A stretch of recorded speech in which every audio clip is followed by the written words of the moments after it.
संसद में दहाड़ने वाले, टीवी की बहसों में आग लगाने वाले और अपने भाषणों से सुर्खियां बटोरने वाले असदुद्दीन ओवैसी को कौन नहीं जानता। एक ऐसा नेता जिसे कुछ लोग हीरो मानते हैं तो कुछ विलेन। एक ऐसा चेहरा जो अपने समुदाय के हक की लड़ाई लड़ता है। लेकिन क्या ओवैसी सिर्फ वही है जो हमें टीवी पर दिखते हैं? ओवैसी की कहानी के दो पहलू हैं। एक वो जो हम सब जानते हैं, एक आग उगलने वाला वक्ता, एक मुस्लिम नेता। लेकिन दूसरा पहलू वो है जिसे बड़ी चालाकी से या तो नजरअंदाज कर दिया गया या शायद आपसे कभी छुपाया गया। क्या है ओवैसी का असली एजेंडा? क्या वो संविधान के दायरे में लड़ने वाले योद्धा हैं या एक ऐसी राजनीति के प्रतीक जिसे उनके आलोचक देश के लिए खतरनाक मानते हैं? आज हम ओवैसी की शख्सियत की परतें खोलेंगे।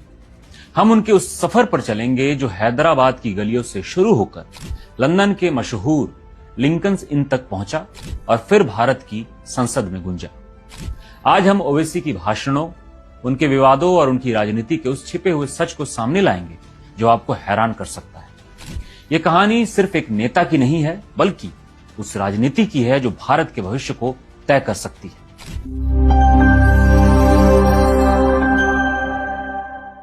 असदुद्दीन ओवैसी को समझने के लिए हमें वक्त में थोड़ा पीछे चलना होगा। हैदराबाद की उस पुरानी सियासत में जहां ओवैसी परिवार की जड़ें हैं। यह कोई मामूली सियासी परिवार नहीं है। इनकी कहानी आजादी से भी पहले शुरू होती है। जिस पार्टी को आज हम AIMIM यानी ऑल इंडिया मजलिसे इत्तेहादुल मुस्लिमीन के नाम से जानते हैं, उसकी स्थापना 1927 में हुई थी, जब इसका मकसद हैदराबाद रियासत में मुसलमानों के हितों की रक्षा करना था। लेकिन 1948 में हैदराबाद के भारत में विलय के बाद इस पर बैन लगा दिया गया और यह हाशिए पर चली गई।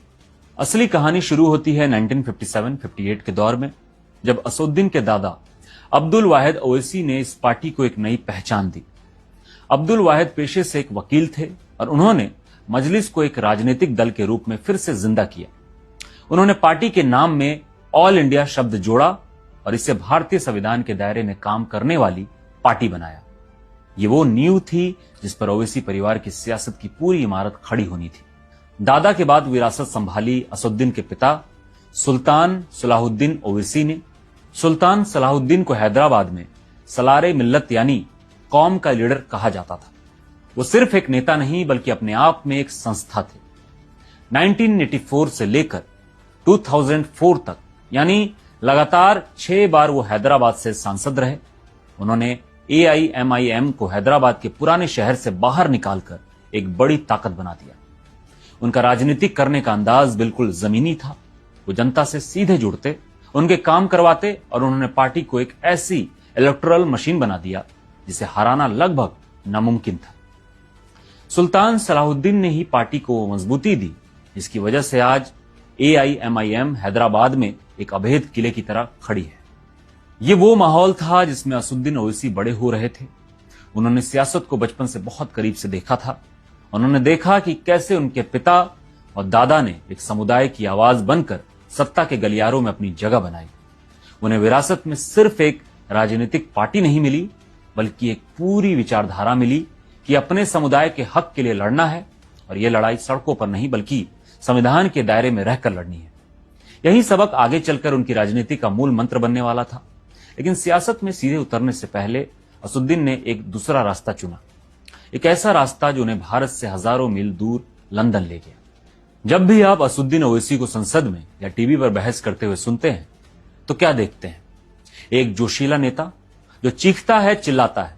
लेकिन अगर आप उनके शब्दों पर गौर करें तो आपको एक और चीज दिखाई देगी, कानून, संविधान और नियमों का लगातार जिक्र। यह कोई इत्तेफाक नहीं है, यह उनकी शख्सियत का वो पहलू है जिसके बारे में बहुत कम लोग जानते हैं। सियासत में आने से पहले असदुद्दीन ओवैसी एक वकील थे और सिर्फ भारत में नहीं, उन्होंने अपनी कानून की पढ़ाई लंदन के सबसे प्रतिष्ठित संस्थानों में से एक लिंकन्स इन से पूरी की। वो एक क्वालिफाइड बैरिस्टर हैं। बैरिस्टर बनना सिर्फ डिग्री लेना नहीं है, ये तर्क, तथ्य और कानून के साथ अपनी बात को साबित करने की कला सीखना है। यही कला आज उनकी राजनीति का सबसे बड़ा हथियार है। उनके पिता चाहते थे कि वो सियासत की पिच पर उतरे। असदुद्दीन ने अपने पिता की बात मानी, लेकिन अपनी शर्तों पर। उन्होंने पहले अपनी पूरी पढ़ाई की, लंदन में बिताए उन सालों ने उनकी सोच को एक नया नजरिया दिया। उन्होंने दुनिया को देखा, अलग अलग विचारधाराओं को समझा और भारतीय संविधान को एक ग्लोबल नजरिए से पढ़ा। जब वो एक बैरिस्टर बनकर भारत लौटे तो उनके पास एक अनोखा हुनर था। वो मजहब की भाषा और कानून की भाषा दोनों को बखूबी समझते थे।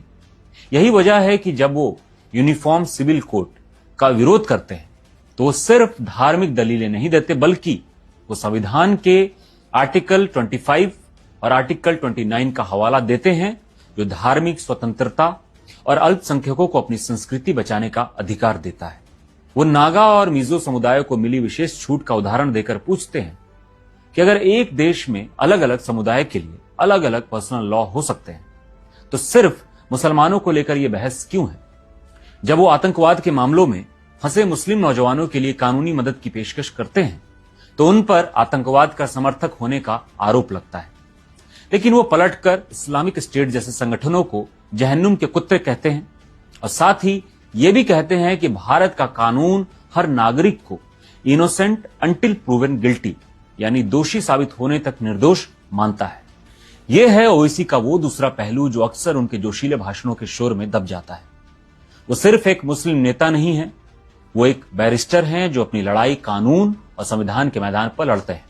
उनकी हर दलील, हर बहस और हर भाषण के पीछे उनका कानूनी दिमाग काम कर रहा होता है।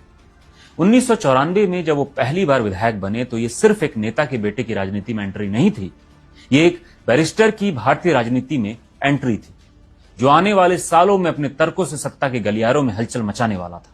1994 में विधायक बनने के बाद असुद्दीन ने करीब 10 साल राज्य की राजनीति में काम किया, लेकिन उनकी असली उड़ान शुरू हुई 2004 में।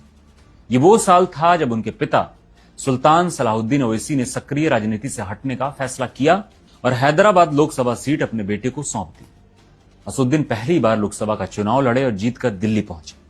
ये वो दौर था जब केंद्र में कांग्रेस के नेतृत्व वाली यूपीए की सरकार थी और एआईएमआईएम ने बीजेपी को सत्ता से दूर रखने के लिए यूपीए का समर्थन किया था।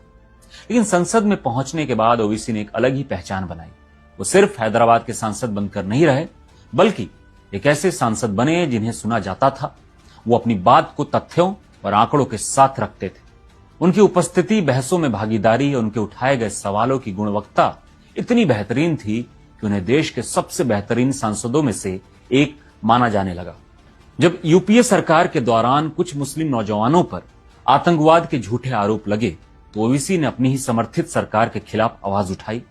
उन्होंने हज सब्सिडी को खत्म करके उस पैसे को मुस्लिम लड़कियों की शिक्षा पर खर्च करने का सुझाव दिया, जिसने कई पारंपरिक मुस्लिम नेताओं को भी असहज कर दिया। वो संसद में सिर्फ मुसलमानों की बात नहीं करते। जब उत्तराखंड में आपदा आई या असम में दंगे हुए तो एआईएमआईएम ने वहां राहत कार्य भी किए। उनकी छवि एक ऐसे नेता की बनने लगी थी जो संविधान को अपना सबसे बड़ा हथियार मानता था और अपनी हर मांग को संवैधानिक अधिकारों के दायरे में रखता था। लेकिन इसी दौरान उनकी राजनीति का एक और रूप भी उभर रहा था, एक ऐसा रूप जो उन्हें भारत के सबसे विवादास्पद नेताओं में से एक बनाने वाला था। जैसे जैसे ओवैसी का कद बढ़ता गया, वैसे वैसे उनसे जुड़े विवाद भी बढ़ते गए। उनके भाषण और बयान अक्सर राष्ट्रीय बहस का केंद्र बन जाते। उनके आलोचक उन्हें एक ऐसा नेता बताते हैं जो नफरत फैलाता है और समाज को बांटता है। उनके सबसे चर्चित विवादों में से एक वो बयान था जो उनके भाई अकबरुद्दीन ओवैसी ने दिया था, जिसमें कथित तौर पर कहा गया था कि 15 मिनट के लिए पुलिस हटा दो, हम दिखा देंगे कि कौन किस पर भारी है। इस बयान के बाद पूरे देश में हंगामा मच गया और नफरत फैलाने के गंभीर आरोप लगे। हालांकि ओवैसी और उनकी पार्टी हमेशा कहती रही कि बयान को तोड़ मरोड़ कर पेश किया गया है, लेकिन यह बयान आज भी उनके राजनीतिक विरोधियों के लिए एक बड़ा हथियार है। ओवैसी की राजनीति का एक और बड़ा पहलू है उनका सेकुलर पार्टियों, खासकर कांग्रेस पर हमला। वो अक्सर कहते हैं जब तक हम उनके साथ हैं तो हम पवित्र हैं, लेकिन जैसे ही हम अपने हक की बात करते हैं हम सांप्रदायिक हो जाते हैं। वो इन पार्टियों पर मुसलमानों को सिर्फ एक वोट बैंक समझने का आरोप लगाते हैं। उनका तर्क है कि इन पार्टियों ने दशकों तक मुसलमानों से वोट तो लिया, लेकिन उनके विकास के लिए कुछ नहीं किया। उनके विरोधी, खासकर बीजेपी, उन्हें अपने मुख्य वैचारिक दुश्मन के तौर पर देखती है। जब ओवैसी भारत माता की जय का नारा लगाने से इनकार करते हैं तो एक राष्ट्रीय मुद्दा बन जाता है। ओवैसी का तर्क है कि वो जय हिंद कहेंगे, लेकिन कोई उन्हें खास नारा लगाने के लिए मजबूर नहीं कर सकता, क्योंकि संविधान उन्हें इसकी इजाजत नहीं देता। ये विवाद ओवैसी की शख्सियत के दो अलग अलग पहलुओं को दिखाते हैं। उनके समर्थकों के लिए वो एक निडर हीरो हैं जो दबे कुचले समुदाय की आवाज उठाते हैं और सत्ता से आंख में आंख डालकर बात करते हैं। लेकिन उनके आलोचकों के लिए ओवैसी एक खतरनाक बांटने वाले नेता है। उनका मानना है कि ओवैसी जानबूझकर ऐसे बयान देते हैं जिससे समाज में तनाव बढ़े और मुस्लिम वोट एक मुश्त उनकी पार्टी को मिल जाए। सच इन दोनों के बीच कहीं है। ओवैसी की राजनीति एक आईना की तरह है जिसमें हर किसी को अपनी ही शक्ल नजर आती है। लेकिन सवाल यह है कि क्या यह सिर्फ बयानों और विवादों की राजनीति है या इसके पीछे कोई बड़ा एजेंडा काम कर रहा है। ओवैसी का वो सच जो आपसे छुपाया गया, वो कोई रहस्यमयी साजिश नहीं बल्कि एक सोची समझी राजनीतिक रणनीति है। यह रणनीति है AIMIM को हैदराबाद की एक क्षेत्रीय पार्टी से निकालकर एक राष्ट्रीय मुस्लिम आवाज बनाने की। यही है ओवैसी का असली हिडन एजेंडा। सालों तक AIMIM हैदराबाद और उसके आसपास ही सीमित रही, लेकिन 2014 के बाद असदुद्दीन ओवैसी ने इस रणनीति को बदल दिया। उन्होंने पार्टी का विस्तार उन राज्यों में करना शुरू किया जहां मुसलमानों की अच्छी खासी आबादी है, लेकिन कोई मजबूत मुस्लिम नेतृत्व नहीं है। इसकी शुरुआत हुई 2014 के महाराष्ट्र विधानसभा चुनाव से, जहां AIMIM ने 2 सीटें जीतकर सबको हैरान कर दिया। इसके बाद 2019 में पार्टी ने औरंगाबाद लोकसभा सीट भी जीती। महाराष्ट्र की सफलता के बाद ओवैसी ने बिहार का रुख किया। 2020 के बिहार विधानसभा चुनाव में AIMIM ने 5 सीटें जीतकर राष्ट्रीय राजनीति में हलचल मचा दी। यह जीत इसलिए बड़ी थी क्योंकि ये सीटें सीमांचल के मुस्लिम बहुल इलाके में थी, जो परंपरागत रूप से सेकुलर पार्टियों का गढ़ माना जाता था। AIMIM का यह विस्तार एक खास पैटर्न पर काम करता है। पार्टी उन सीटों पर उम्मीदवार खड़ी करती है जहां मुस्लिम वोट निर्णायक होते हैं और जहां अक्सर सेकुलर पार्टियों जैसे कांग्रेस, RJD, SP और BJP के बीच सीधा मुकाबला होता है। अब यहीं पर ओवैसी पर सबसे बड़ा आरोप लगता है, वोट कटवा होने का। कांग्रेस और अन्य विपक्षी दल आरोप लगाते हैं कि ओवैसी BJP की बी टीम है। उनका तर्क है कि AIMIM के चुनाव लड़ने से सेकुलर वोट बढ़ जाता है, जिसका सीधा फायदा BJP को मिलता है। लेकिन ओवैसी और उनके समर्थक इस आरोप को सिरे से खारिज करते हैं। उनका पलटकर सवाल होता है, क्या मुसलमानों ने देश की सारी सेकुलर पार्टियों का ठेका ले रखा है? हम कब तक दूसरों को जिताने के लिए वोट देते रहेंगे? हम अपना खुद का नेता क्यों नहीं चुन सकते? उनका तर्क है कि सेकुलर पार्टियों ने मुसलमानों को दशकों तक BJP का डर दिखाकर उनका वोट लिया है, लेकिन उनके विकास, शिक्षा और रोजगार के लिए जमीन पर कुछ नहीं किया। वो सच्चर कमेटी की रिपोर्ट का हवाला देते हुए कहते हैं कि देश के कई हिस्सों में मुसलमानों की हालत दलितों से भी बदतर है। ऐसे में अगर एक मुस्लिम पार्टी उनके हक की बात करती है तो इसमें गलत क्या है? यही है ओवैसी की राजनीति का असली सच। वो एक खालीपन को भर रहे हैं।